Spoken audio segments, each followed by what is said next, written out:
আজ তোমাদের সাথে ভীষণই টেস্টি আর খুবই হেলদি একটা ব্রেকফাস্ট রেসিপি শেয়ার করছি। বানাচ্ছি ইনস্ট্যান্ট লাভা ইডলি, তার সাথে একটা টেস্টি একটা কোকোনাট চাটনি। এর জন্য আমি নিয়ে নিচ্ছি 1 কাপ সুজি, 1 কাপ টক দই। এটাকে এখন ভালো করে মিক্স করে 10 মিনিটের জন্য রেস্টে রেখে দেবো।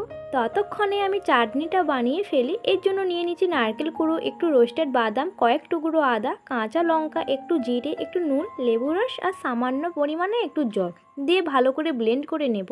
এই চাটনিটা বানানো ভীষণই সহজ আর খেতে ভীষণই টেস্টি।